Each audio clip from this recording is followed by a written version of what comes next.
पुत्र गणेश भगवान की जय, माता पार्वती की जय। ओम नमः शिवाय। नमस्कार प्रिय भक्तगणों, आप सभी को रामनवमी की हार्दिक शुभकामनाएं। पुराण कहते हैं रमते सर्वत्र इति रामः, अर्थात जो सब जगह व्याप्त है वो राम है। त्रेता युग में श्री राम भगवान विष्णु का मानव अवतार है। चैत्र नवरात्रि के शुक्ल पक्ष की नवमी तिथि के दिन मर्यादा पुरुषोत्तम श्री राम ने राजा दशरथ के घर जन्म लिया था। इस दिन को राम नवमी के रूप में मनाया जाता है। राम नवमी वैसे तो पूरे भारत में मनाई जाती है, लेकिन अयोध्या राम जन्मभूमि मंदिर में श्री राम के जन्मोत्सव की खास धूम होती है। पूरा वातावरण राममय हो जाता है। तो चलिए जानते हैं रामनवमी 2024 में कब है, इसकी सही डेट और पूजा का मुहूर्त और महत्व क्या है। इस साल में रामनवमी 17 अप्रैल 2024 को मनाई जाएगी। इस दिन चैत्र नवरात्रि का भी समापन होता है। इस दिन मंदिरों में राम जी के बाल रूप का भव्य अभिषेक और श्रृंगार होता है और घरों में राम जी के जन्मोत्सव पर राम भजन गाए जाते हैं। पंचांग के अनुसार चैत्र माह के शुक्ल पक्ष की नवमी तिथि 16 अप्रैल 2024 को 1:23 पर शुरू होगी और अगले दिन 17 अप्रैल 2024 को दोपहर 3:14 पर समाप्त होगी। रामनवमी पर भगवान राम का जन्म मध्याह्न काल में हुआ था। रामनवमी मध्याह्न का शुभ मुहूर्त सुबह 11:08 से लेकर दोपहर 1:36 तक है। अवधि 2 घंटे 28 मिनट की है और रवि योग पूरे दिन है। श्री राम भगवान विष्णु के 7वें अवतार हैं। रामनवमी पर भगवान राम की पूजा करने से यश और वैभव की प्राप्ति होती है और जीवन में सुख समृद्धि हमेशा बनी रहती है। धैर्य शक्ति का विस्तार होता है। मान्यता है कि रामनवमी के दिन शुभ मुहूर्त में किए गए काम सिद्ध हो जाते हैं।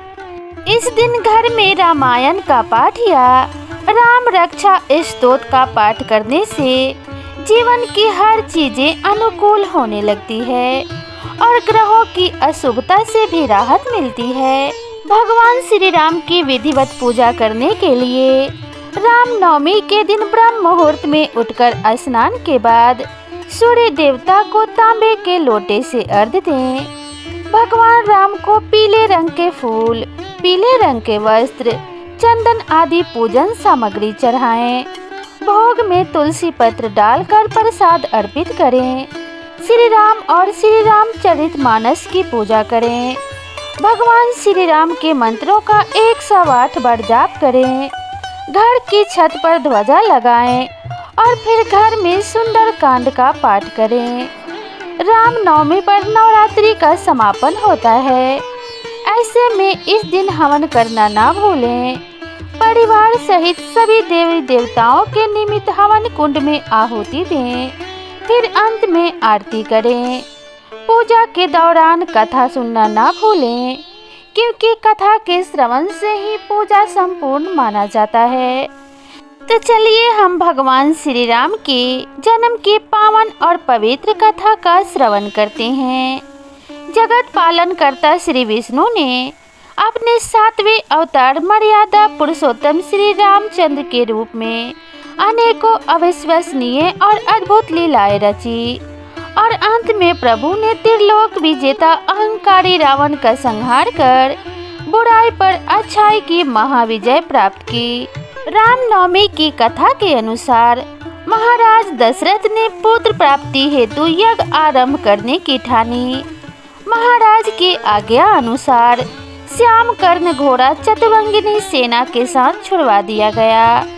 महाराज दशरथ ने समस्त मनस्वी तपस्वी विद्वान ऋषि मुनियों तथा वेद विज्ञ प्रकांड पंडितों को यज्ञ संपन्न कराने के लिए बुलावा भेज दिया। निश्चित समय आने पर समस्त अभ्यागंतों के साथ महाराज दशरथ अपने गुरु वशिष्ठ जी तथा अपने परम मित्र अंग देश के अधिपति लोभपात के जमाता श्रृंग ऋषि को लेकर यज्ञ मंडप में पधारे। इस प्रकार महान यज्ञ का विधिवत शुभारंभ किया गया। संपूर्ण वातावरण वेदों की ऋचाओं से उच्च स्वर के पाठ से गूंजने तथा समिधा की सुगंध से महकने लगा। समस्त पंडितों, ब्राह्मणों, ऋषियों आदि को यथोचित धन्य धान गौ आदि भेंट करके सादर विदा करने के साथ यज्ञ की समाप्ति हुई। राजा दशरथ ने यज्ञ के प्रसाद खीर को अपने महल में ले जाकर अपने तीनों रानियों में बांट दिया। प्रसाद ग्रहण करने के परिणाम स्वरूप तीनों रानियों ने गर्भ धारण किया। जब चैत्र मास के शुक्ल पक्ष की नवमी तिथि को पुनर्वसु नक्षत्र में सूर्य, मंगल, शनि, बृहस्पति तथा शुक्र अपने उच्च स्थानों में विराजमान थे, कर्क लगन का उदय होते ही महाराज दशरथ की बड़ी रानी कौशल्या के गर्भ से एक शिशु का जन्म हुआ, जो कि नीलवर्ण, चुंबकीय आकर्षण वाले, अत्यंत तेजोमय, परम कांतिवान तथा अत्यंत सुंदर थे। उस बालक को देखने वाले देखते ही रह जाते थे। इसके पश्चात शुभ नक्षत्रों और शुभ घड़ी में महारानी कैकेयी के एक तथा तीसरी रानी सुमित्रा के 2 तेजस्वी पुत्रों का जन्म हुआ। संपूर्ण राज्य में आनंद मनाया जाने लगा। महाराज के 4 पुत्रों के जन्म के उल्लास में गंधर्व गान करने लगे और अप्सराएं नृत्य करने लगी। देवता अपने विमानों से बैठकर पुष्प वर्षा करने लगे। महाराज ने उन्मुक्त हस्त से राजद्वार पर आए भाट, चारण तथा आशीर्वाद देने वाले ब्राह्मणों और याचकों को दान दक्षिणा दी। पुरस्कार में प्रजाजनों को धन्य धान्य तथा दरबारियों को रत्न आभूषण प्रदान किए गए। चारों पुत्रों का नामकरण संस्कार महर्षि वशिष्ठ के द्वारा किया गया तथा उनके नाम रामचंद्र, भरत, लक्ष्मण और शत्रुघ्न रखे गए। आयु बढ़ने के साथ साथ रामचंद्र गुणों में भी अपने भाइयों से आगे बढ़ने तथा प्रजा में अत्यंत लोकप्रिय होने लगे। उनमें अत्यंत विलक्षण प्रतिभा थी, जिसके परिणाम स्वरूप अल्पकाल में ही वे समस्त विषयों में पारंगत हो गए। उन्होंने सभी प्रकार के अस्त्र शस्त्रों को चलाने तथा घोड़े एवं सभी प्रकार के वाहनों की सवारी में उन्हें असाधारण निपुणता प्राप्त हो गई। वे निरंतर माता पिता और गुरुजनों की सेवा में लगे रहते थे।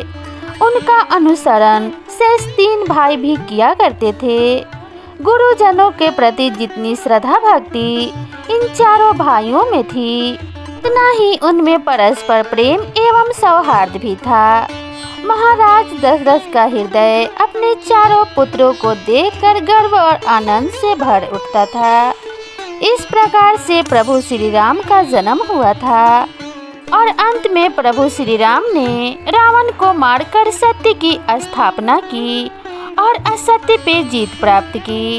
इस प्रकार से भगवान श्री राम मर्यादा पुरुषोत्तम कहे जाते हैं।